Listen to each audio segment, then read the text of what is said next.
name is Austin. I'm 31 years of age. Whenever my early years starting out, I had a rough, not really, bad, but it was a rough patch in my life. My mother and my father were never actually married. So as a kid, they had issues within each other that sort of kept me from being able to see my father, and that relationship sort of really a false hate, a sense of hatred towards the man. And you'll hear more about that later on. But she was with my little brother's father, my stepfather, Carl, and he was an alcoholic. He was abusive mentally, emotionally, sometimes physically, especially towards my mother. That played a tick on me. We bounced around from house to house. Of course, we grew up poor and just on the lower ends of society. And so we never really stayed somewhere for no longer than a year.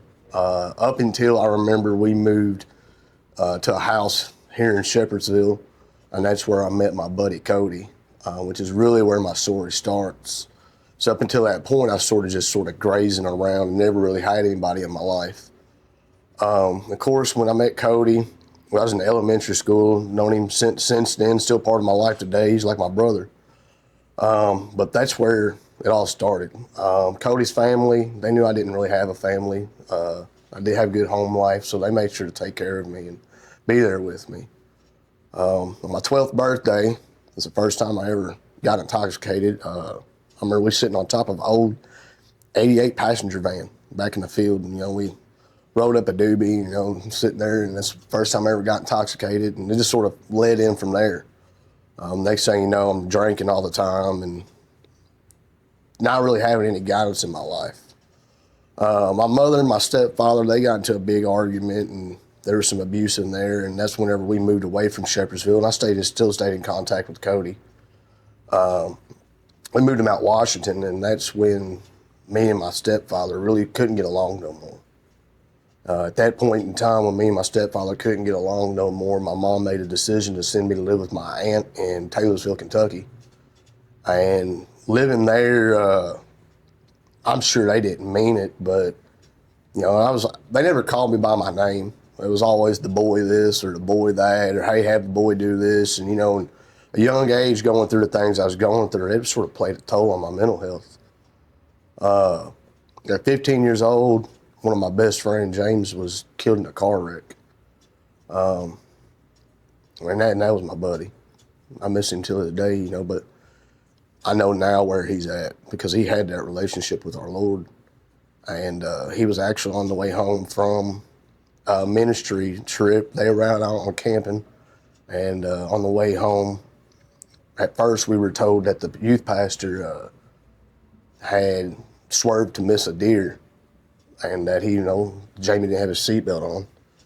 That's what he told us at the funeral. And after a few weeks after that, one of our other friends that was with him came out to the Nelson County Sheriff's Office and had told him that James was the one that was driving. And that really hurt me in my walk, because I grew up in church with my grandparents, old Southern Baptists, singing the Southern hymnals. I still love those to this day. Yeah. I think the good thing I always said was, if you don't love hymns, you don't love him. I always grew up in church. I always had that relationship. But at the point in time, having someone from a church, I got church hurt. You come to this funeral, a lot of all of us like that. When I went and I told my mother about it, I was just visiting and I told her about it, and she pretty much told me to man up. No one cared, and bless her heart, I know that's not what she meant at that time, but it hurt. And that's when my path really got dark. I got in with some guys. And probably about 6 months after James's passing is whenever I got introduced to meth. And that was that was a battle. Me and my aunt got into it, of course, because they say they were trying to give me privacy, and I didn't really respect that. They had built me my own little building out by their house, just to give me privacy, get me out of their living room. But to me, in my young mind, it was just y'all are embarrassed of me and y'all are trying to get rid of me. So, that went south. And I remember they hit my uncle, bless his heart, he's not with us no more. I had a radio whenever I moved there. And he had put it in his garage, and I looked back now and realized he was just joking around with me. But I said, man, I'd like to have that radio put back, in my building. He said, oh, no, that's my radio. And I just flipped. I lost it. Sheriffs were called. And needless to say, I ended up moving back with my mom. Don't think it was the right decision, but it was an easy decision. Probably one of the worst decisions I made. I was still going to school for a few months after I moved back with my mom. About a month or two into freshman year, I remember I was already truant. It was where we lived in Taylorsville. We lived, there was an apartment complex over by the park, which is also by the high school across from the 4-lane. And when I was a walker, but instead of walking to school, I'd walk right past it to my buddy's house. And we used drugs and partying, and you name it. And it got rough. It got bad. There had been quite a few situations back in my life past that, without the grace of God, I'm not in prison right now. I was running, selling, gunning, just all the ins and outs of that lifestyle, which, it's part of it. It's part of my story. But ultimately, I see now where he's giving those experiences to be able to use it these days. After about 17 or 18 around then, I stole my mom's car to run to Tennessee, go pick up some stuff I probably should have been picking up. And whenever I come back home, of course, the police was there waiting for me, and my mom was telling me that she wasn't going to press charges on me for stealing the car, but I needed to leave. So I left, and I went and I stayed with my father, which was good for me at that point in time. Even though I took advantage of it, I got to learn the relationship between my mother and my father, and why my father wasn't really there growing up. My father, I turned to find out my father was a good man. He was an alcoholic before I was born. He went to prison for manufacturing weapons of mass destruction and possession of weapons of mass destruction with the intent to kill. And he had originally been charged with 17 counts of attempted murder, but they were all dismissed. He had got drunk and made a pipe bomb, trying to blow up the apartment complex next to him. And I sort of learned then, it looks like I got it honestly. With the things I was doing. Of course, I jumped people, beat them, put them in the hospital. I'm not proud of that, but I'm glad I went through those experiences because now I know what's wrong. Living with my father, of course, I wasn't working. I was running and gunning still. At this point in time, I'd started doing heroin. And my stepmother, she had found it one night, and of course, I got kicked out. And I went to go back and stay with my grandmother. My grandmother and my grandfather, bless their hearts, they were always there for me. And I didn't appreciate it at the point in time. So I was living with my grandmother and my grandfather, and that's when I would get back to Taylorsville, running with the same old guys that I was running with. And it's just copious amounts of drugs. I met my cousin.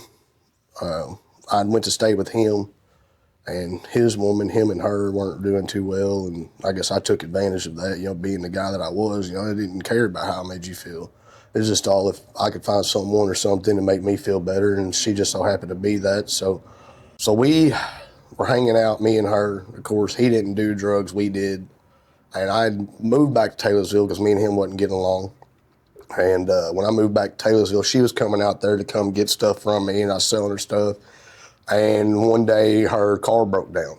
Her car broke down, and she went back, and I'd ordered the part, and when he went to go pick it up, it was under my name. It was the last one, so of course they told him we don't have any in stock, and he said I was an idiot, didn't know what I was talking about.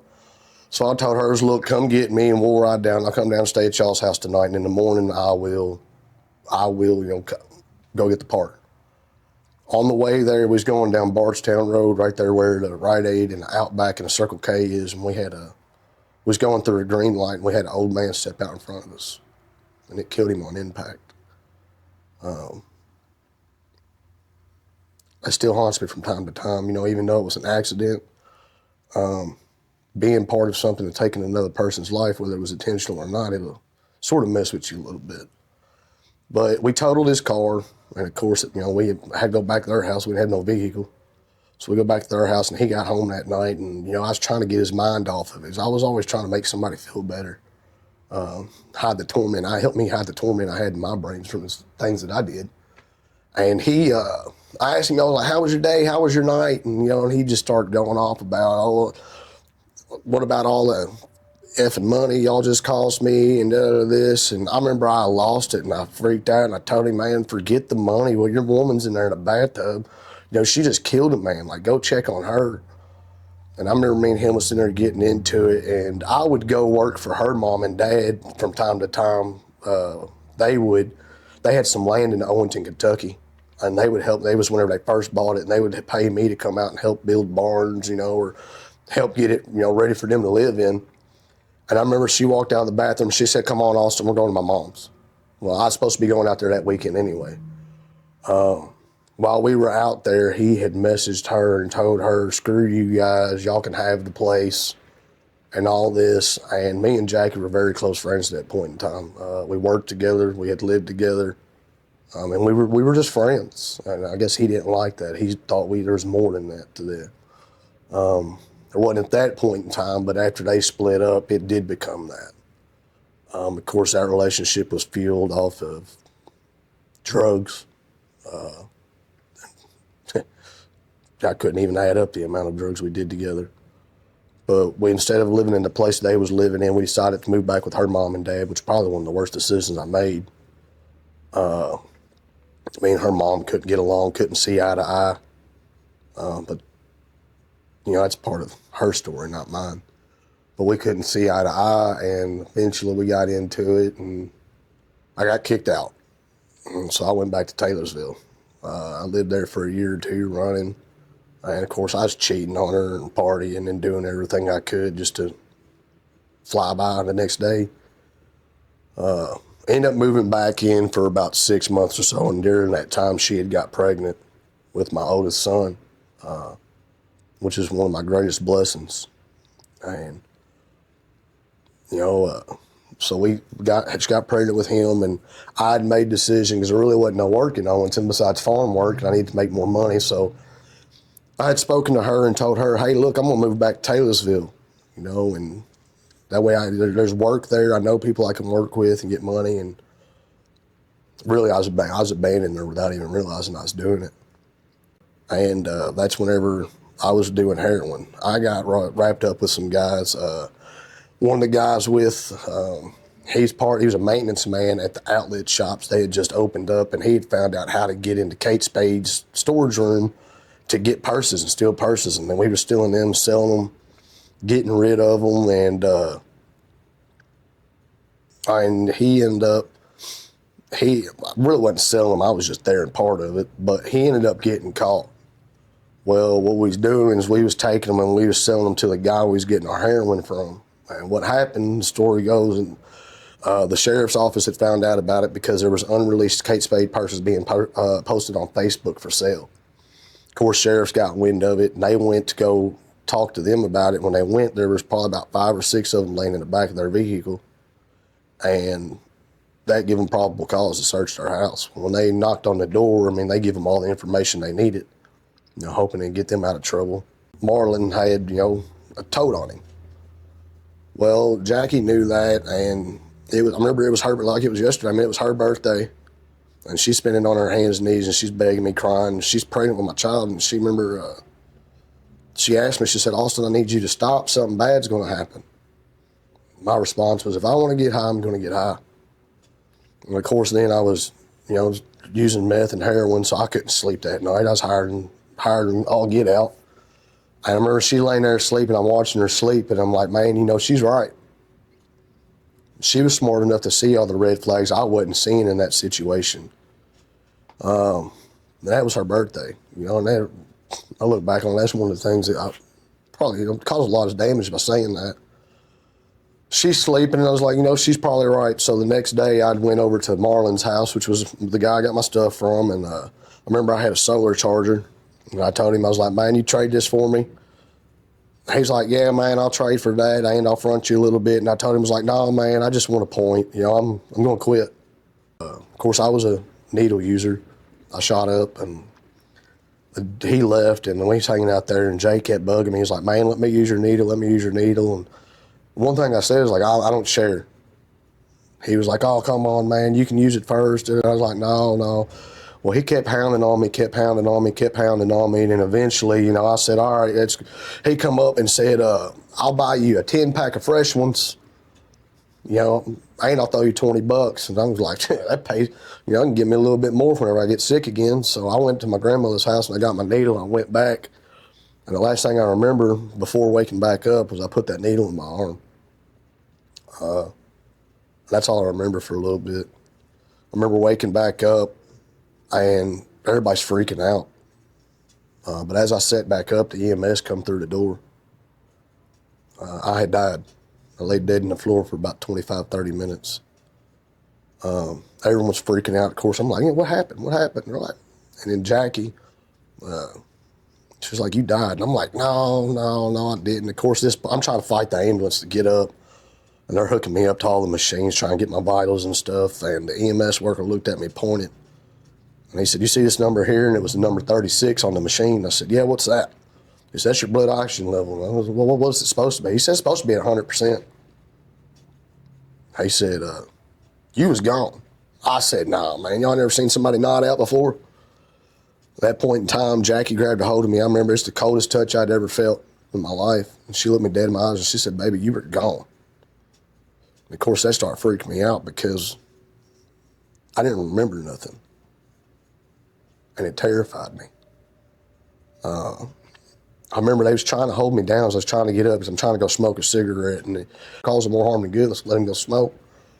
So I go outside to smoke and they come out and they're like, you need to go to the hospital. You got a chance of going back out. And I was like, look, if I was going to die, I'd be dead. What happened there? Explain that to me. And like, they all had a look on their eyes because they didn't know how to explain it. Jackie come out and she got me to go to the hospital. And I remember in the ambulance, the EMS worker guy, they hadn't hit me with Narcan yet, but he looked at me, had it in his hand. He said, I'll make you a deal. I said, what's that? And he said, if you don't nod out on me, I won't hit you with this. Being the junkie I was like, all right, come on, that's a win. I'm winning here. We get to the hospital, and the first person I seen was Nurse Beth. They wrote me in the hospital, and Jackie's walking in about that point in time, and she was pregnant with Bryson. And I remember Nurse Beth, she asked, she said, what are you here for? I said, I overdosed on heroin. And she looked over at Jackie, looked back at me, and she said, you ain't got nothing better to do on a Monday night than effing kill yourself and your pregnant wife and your unborn child. I hope you're ashamed of yourself. And I needed to hear that. The point in time I was in my life, I needed to hear that. She asked Jackie, she said, can you step out of the room for a minute? And she said, yeah. So she stepped out. And the moment that door closed, she laid into me like my mama and daddy never cared to. But I needed it. That woman saved my life. After she got done chewing me out, she looked me dead in my eyes and she said, young man, we're going to pray. I said, okay. And she bowed her head and that prayer sticks with me. Because she didn't ask the Lord to get my life better for me, get my life better for my kids. The exact prayer was, your dear Heavenly Father, come to your prayer and I'm asking you to come give this young man the strength that he needs to become the man you need him to be in this world. And she said, amen. And after we prayed, she looked me dead in my eyes and she prophesied over my life. And she told me, she said, in a year you're going to see me. She said, whether it be in a grocery store, whether it be at a red light or at a restaurant or in here under different circumstances, you're going to see me. And when you do, I want you to show me pictures of that baby boy. I said, yes, ma'am, I could do that. I'd been to that same hospital a few times and I got clean for a few months. I think I made it about 6 or 7. I'm not really totally clean. I was what they call California sober, still drinking and smoking pot. But I was working at McDonald's a year to the day, like exactly a year. It was March 14th of the next year, and I was working at McDonald's, and we didn't have a box cutter, and I was cutting drink boxes with an old flimsy Dollar Tree steak knife, and it folded. When it folded and gave way, it hit me right in the hand. And of course, I went back to the hospital that night, and it's only God, but Miss Nurse Beth was the first one to walk in that room. And as soon as she walked in, I had a flood of emotions. And I asked her, I said, "Do you remember me?" And she dropped her stuff on the table right there and came and sat down. She said, "You're Austin Chrisman. I told you was going to see me in a year. How's that baby boy doing?" And I've had many occurrences like that across my life. But at that point in time, it really got my gears turning. How did this woman know? How does she know that? How does she know she was going to see me? And then it really got my gears turning. I really started studying. I wanted to know what happened. I was terrified that I didn't see nothing. Because I knew there was something. I just didn't know what. But I didn't see it while I was gone. So I started studying. At this point in time, me and Jackie had split up. I was living with my grandmother. I was what all my buddies called a Methodist. I'd stay up getting high all night, tweaking out and reading scripture. So they was calling me a Methodist. And it got bad.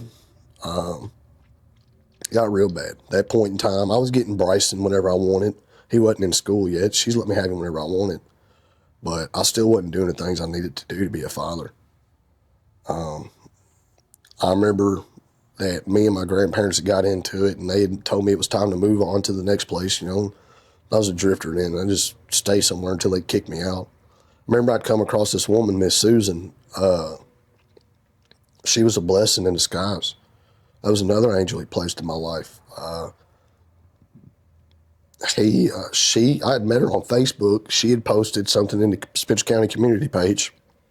She had some wood that needed to be split, and I was just trying to get some money for my next bag. So I went up there, and in my mind at that point in time, like, whoever this person is, I'm about to take advantage of them.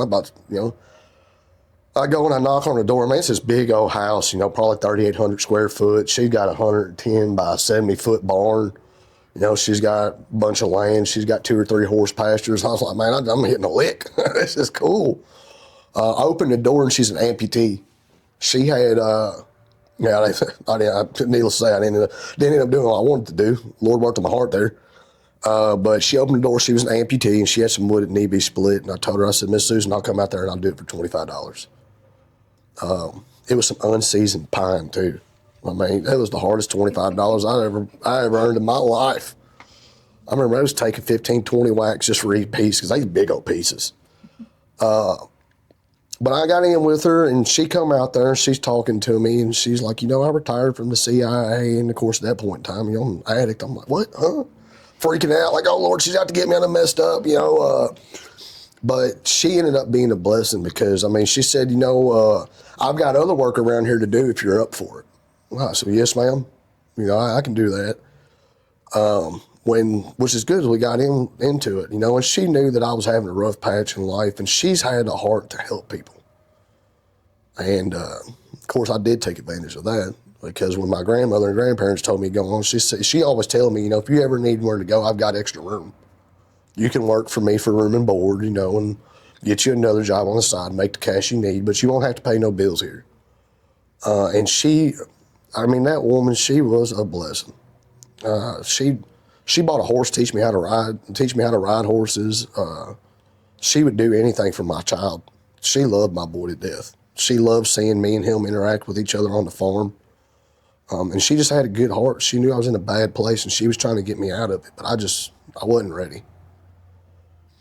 A few months go by, I'm living there, and I've got Bryson at this point in time. This is when COVID hit. And I remember the sheriff showed up one day, because Jackie, she had said, well, COVID's going. I know you're running around. I don't want you to get our boy to get COVID. He's going to come back to Georgia with me. And then next thing you know, sheriff's showing up at the door, and they're serving me with an ECO, or an emergency custody order. And that's when it got real dark. I went to court. And, some people would say that I lost custody of my son, but honestly, I gave it up. I made a decision to do the things that I was doing that made the circumstances happen for the custody to be taken. I gave him up. I chose drugs. And that's that. After that day, it got real dark because my boy was my world. All my children are my world, and it got real dark. And I remember I quit my job and I was lying to Miss Susan. I got real back into the dope game, and I was slinging it left and right. And I got miserable. Well, eventually she asked me to leave, just like anybody else had, and she had every right to. But she asked me to leave, and I became homeless. And I remember that's when it got real bad. It was the darkest point in my life. I had my pit bull. That's my puppy. If it wasn't for her, I probably would have froze to death a few nights. Having her there to keep me warm. But I remember the day everything truly started to change. I was sitting out front of my grandmother's house. I was in my truck, and I remember I put that needle in my arm, and I broke. I had tears running down my face. I mean, one of them good, ugly cries. And that's when I truly gave my heart to the Lord that night. I remember I cried and I begged and I asked him, I said, Father, I can't do this no more. Take these temptations away from me. Can you just send someone to love me? Because I never felt love at that point in time in my life. There have been people that said they loved me, but to truly unconditionally love me, I'd never had that. 2 weeks later, I'm at my buddy's house, and we're over there partying, we're in the garage, and this girl knocks on the garage door, and I remember I flung it open, and the first thing I ever said to my now fiance, we're going to get married, I remember the first thing I ever said to her, I said, who the F are you? So I'm Savannah, who are you? I'm Paco, come on in. It was just something about this girl the first time I met her. I didn't know that we'd end up in a relationship. I didn't know we'd end up getting married. But I knew there was something special about this person. And looking back now, that was the Lord answering my prayer. We had become real good friends. She was married to a woman at that point in time. That's a whole other story for her to tell. She was a married woman at that point in time, and we respected the fact that each of us was in relationships, and that's what we kept it to that. Of course, we knew we had feelings for each other, but we never spoke on it out of respect for each other's relationships. I mean, we kept it strictly platonic. I mean, that was my homie. That was one of my best friends. Just being a friend to each other and showing each other, that just lovely friendship and love toward that friends show each other. It just helped me to realize the relationship I was in was toxic. I was in an extremely toxic relationship. That was definitely fueled and centered by drugs, strictly. That was it. Drugs and sex. And that's a horrible way to be living. If we weren't getting high or we weren't messing around with each other, we was fighting and arguing, putting hands on each other. I mean, we beat the crap out of each other. And I got to the point where I can't do this no more. And I left Crystal. And whenever I left Crystal, a few weeks later, she was there was a bad toxic relationship too, but she had decided that it was time for her to leave Summer. And the moment that her and Summer left, I mean, it was on. She's stuck by my side since then. I knew whenever we got together that she wasn't going to be with somebody that was using meth. Her parents had been through addiction. She had grew up in her life, and I knew that was, not only was that something she wouldn't do, but it was something she didn't deserve. She deserved to see the kind of love that she was showing me. She met me at the darkest point in my life, and she looked past all the things I was doing, and she seen the diamond within.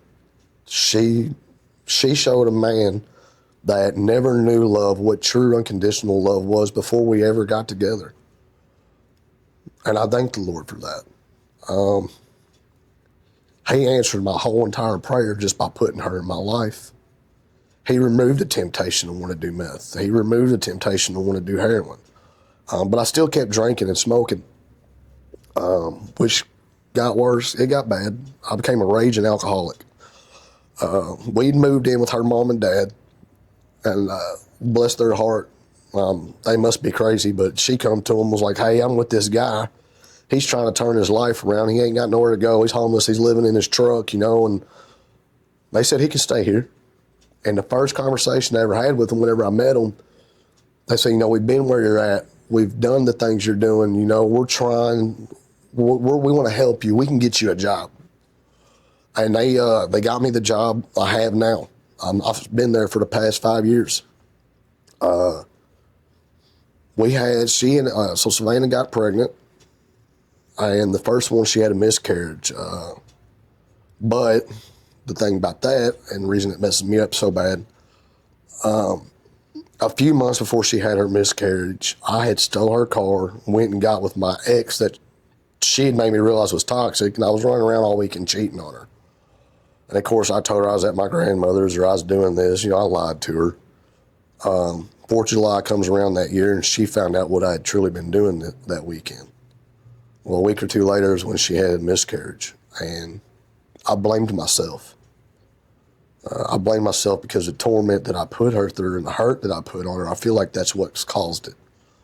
I mean, and still to this day, she says, "No, Austin Dean, that's not what happened. And, it was something else, but that's not what caused it." But I remember when she found out, we was at my buddy's house, 4th of July party, and she found out, and I told her, I said, "Look, this ain't the time or place to discuss this. Can we discuss it when we get home?" And she did. We enjoyed the rest of the day, and we went home and we discussed it. And I remember when we got home and discussed it, the only thing I said was, "Savannah, if you tell me to leave, I can't be mad at you. I deserve at least that." And she told me, she said, "Austin Dean, I don't want you to leave." And that confused me. If the shoe had been on the other foot, like, hit the door. But that was the unconditional love I had asked for. So it even drew more, like, it tormented me more, not only if I hurt someone, but I've hurt someone that doesn't want me to leave. She loves me so much to instantly forgive me. And I was working night shift. I was never getting no time with them, and I just started drinking. I mean, more and more and more and more. One night at work, my buddy, I said I was hurting. Really, it was just an excuse to get high. He had some pain pills, and I told him I was hurting. He said, "Well, here, take one." I started doing those, and the next thing you know, I started doing the Perk 30s or fentanyl pills. And it got bad again. Real bad. I almost gave up everything again. But thankfully, she seen that. And I remember her great-grandmother had passed away. And me, my mother-in-law, my father-in-law, my brother-in-law all work at the same place.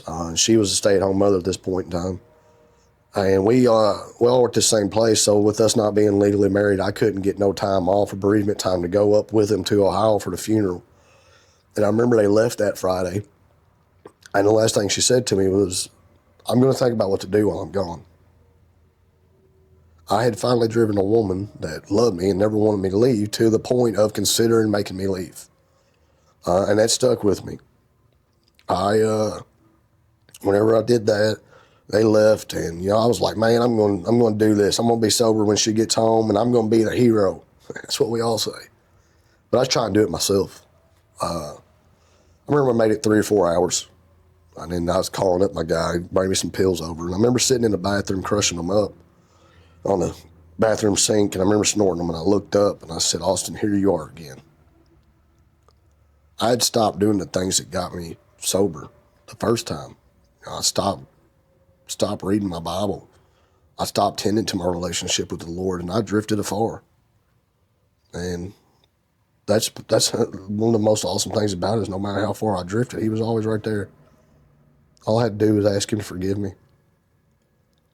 And I remember praying after I snorted those pills that night. I remember praying, "Father, what do I need to do?" And he told me, he said, "You need to go to rehab. You need to go get better, Austin." And whenever they come home that Monday, I was going to leave for work. And I remember telling her, like, "I want to go to rehab." And of course, she's probably like, "Oh, you're just telling me what I want to hear." So I went to work that night, and I come home the next morning, and I said, "No, I was being serious about what I said. Can you help me find a place?" So I got on Google, and I just Googled, treatment centers close to me. And I remember RAC, Robert Alexander Center for Recovery in Mount Washington came up. And I remember I called. I let it ring 2 or 3 times. And I was like, "Oh, if it's a sign from the Lord, I don't need to go." And I hung up, and I went and got high. But they called me back before I could even put the phone in my pocket. They called me back. And they called me back, and I broke.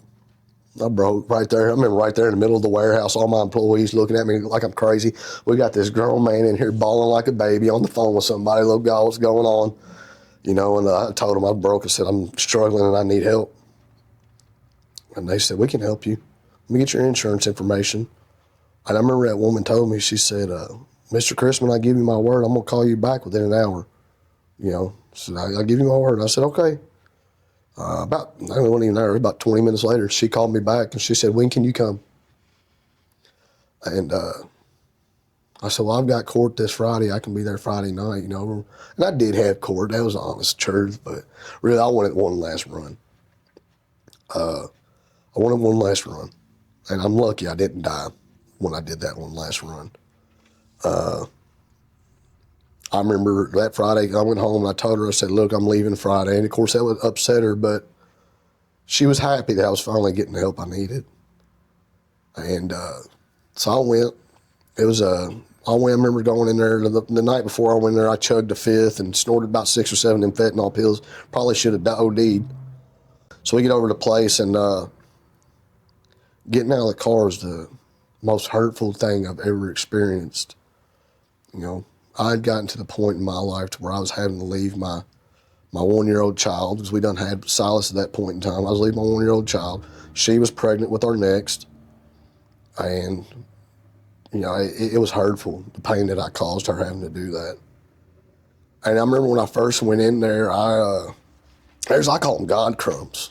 There's like little things, here and there, like let you know that you're on the right path. That's what I call them. I don't know why, but like one of the numbers I've always ran with when I was a kid was 313, and that was my room number. Just little stuff like that added up. But I was always worried about what was going on outside of the facility, what was going on at home. And I remember, if anybody's ever been to treatment, there's no contact with the outside world. You can't see them. You can't use your phone. You can't call them. If you do call them, it's one phone call per week. And you've got somebody sitting there listening to you the whole entire time. But I remember it's like my 3rd or 4th day, and I was in the cafeteria, and my counselor walks in. He was like, hey, Austin, come here. I was like, what's going on? I need to bring my stuff, I was like, man, I done screwed up, did something. He's like, no, you're good, just come here. And we stopped, and there's a door here on the other side of the cafeteria, and there's a hallway. And then on the other side of this door directly across is the lobby that I walked through. And I remember he stopped me in the hallway, and he asked me, he said, would you like to see your woman and your child? And that was a blessing. Not because I was getting to see them, but because of what Savannah said. I went through, whenever I went, like, yeah, I did. He made me promise I wouldn't leave, and I did. I give him my word, so I'm not going to leave. And as soon as I walked through, I'm asking her, like, did you figure out, my short-term disability, my FMLA, all that, and I'm asking, and she said, Austin Dean, shut up.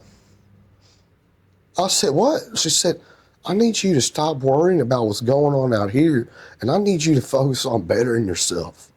When you come home, I need you to get better. And at that point in time, it was whenever I told her, because they had told me, it was like, this is a 3-week program. I was like, that's not going to be nowhere near enough time. I need longer than 3 weeks. And I was like, well, we got this other facility you can go to. It's a PHP program in Indianapolis, but it's a 32-day program. And I said, well, that's better than 3 weeks. I can get 2 months in. And I told her that, and she told me, she said, I'm happy you're doing that. But I need you to stop worrying about us, and I need you to focus on getting yourself better. And I did. And that's when it really clicked in. I started getting back into Scripture. I had people coming in there, like we started up a Bible study, me and a couple other people. And in an environment like that, it's crazy because, a lot of these people have never had a relationship with the Lord. But we've seen people, starting to get interested in it. My 3 weeks was up, and I remember they let me see her again before I went to Indianapolis. So that was twice they did something they weren't supposed to be doing. But I realized now it was the Lord giving me the encouragement that I needed. Because every time I spoke to her, it was, you've got this, I'm proud of you, you're doing this. And I needed that because I didn't think I could do it. And I realize now I can't, but he can. We get up to Indianapolis, and I dove all the way into my recovery. And I got to start getting serious about my relationship with the Lord again. I came home for treatment, and I remember it was I got home 3 days before Christmas that year. And on January 13th of 2023, we had my youngest son. We're in the labor and delivery room, and in the labor and delivery room, I've got my NA book out, and this nurse walks in. Bless her heart, I love her to death. She's one of our best friends now. But Lauren, she's here at the church as well. She comes in and she tells me, she said, "I'm proud of you." I'm fresh into this thing, so I'm like, who are you to tell me you're proud of me? And she said, I didn't say it, but that's what I was thinking. And she said, it's a hard thing to do to admit you got a problem. It's something different to actually do something about it. And I just want to tell you I'm proud of you. And that's when she told me, she said, my church has a meeting every Friday. I think it's Friday nights. She said, before my shift ends tonight, I'll get you the information to the meeting. And she did. But we left that night, and I didn't come to the meeting here at Field of Grace. I didn't come to Power of Grace for 3 or 4 months. I kept going to NA, but it's just I bumped heads with my sponsor at that point in time. He told me, he said, you need to take that lip ring out, and you need to shave your face. And I'm like, man, you're here to teach me how to live a new life, not tell me what I need to look like. And I didn't like that, because I fully, stand. I love my character and who I am. Honestly, I see it, my character and the way I look at it, especially when I start speaking about the Lord, it changes some people's point of views. This dude's got his ear, people looking like this dude's got his ears gauged out. He's got that in his lip, he's got tattoos, and, they never suspect it. And it helps change people's views on judging people's characters without getting to open the book. But I remember Lauren told me about the meeting, and when that happened, I quit going to NA, and I had forgot about Power of Grace, but I remember that I was looking up meetings, and I seen one at Shepherdsville Christian Church, and it was Friday night, 7 p.m., and seeing that time and that day, it was like Power of Grace. And I've always been one, I don't believe in coincidences. God puts stuff in your life for a reason, whether you use it in that moment or you use it 10 years down the road, he puts stuff in your life for a reason. So that's where I'm going to go. I had recently started getting into worship music, and Nobody by Casting Crowns, I believe that's who sings it, Nobody. I love that song. But I just heard that song, and it was one of my favorites at the point in time. I remember walking into the lobby that night. That was the song that Reggie had playing. And them guys, they welcomed me with open arms. Of course, then I didn't have the stud in my lip. I had a big old lip ring in, and, I knew something was going to be different about this place. You fast forward, it's been almost 30 years now. It'll be 3 years, October 28th of this year, since I decided to turn my life around, get back to the Lord. But I knew something was going to be different. And my second week here, the second week at Power of Grace, I remember they had asked me, way back when we was doing man church. But they said, man, what are you doing tomorrow? Of course, that's a Saturday, and I'm freshly sober, and I wasn't doing the things I was used to do because I knew where I was going to lead me. I said, man, I'm not doing nothing, and I was looking for stuff to do. And they said, well, why don't you come to man church? I said, all right, I can do that. And I tell you, it was something about walking in, a bunch of grown men saying Lauren Daigle songs, loving on each other and worshiping the Lord, that touched me. It's bringing me to tears right now. I found home. I had found home. I found my people. And I'm thankful for it.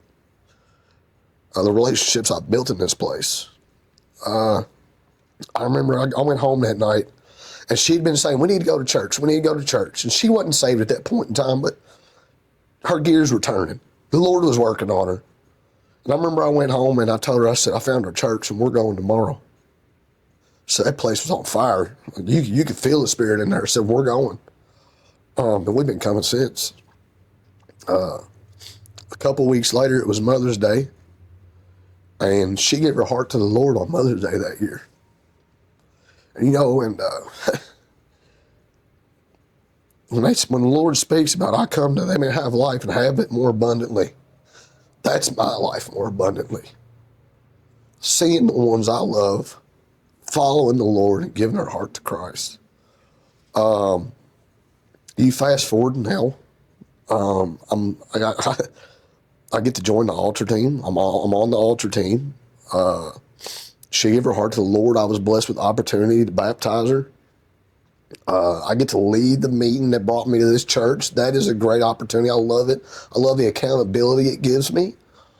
The relationship it helps me build. I get to see God and Lord working through these people's lives, and I get to change. You know, even if it's just small changes. You know, those are what matter to me the most, because baby steps add up to big steps. And you see the Lord working on these people.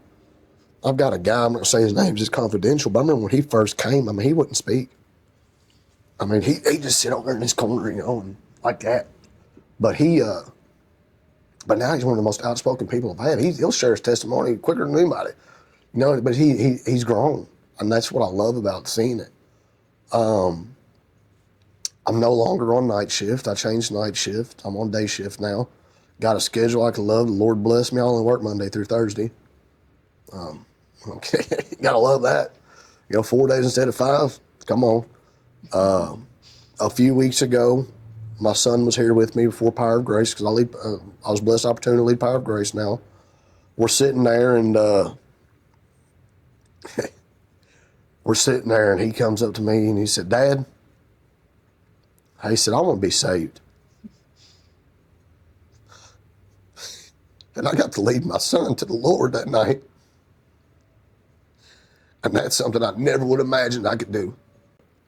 I'm no longer leading people to the dope house. I'm leading them to the Lord's house. That's my story, but it's all His glory.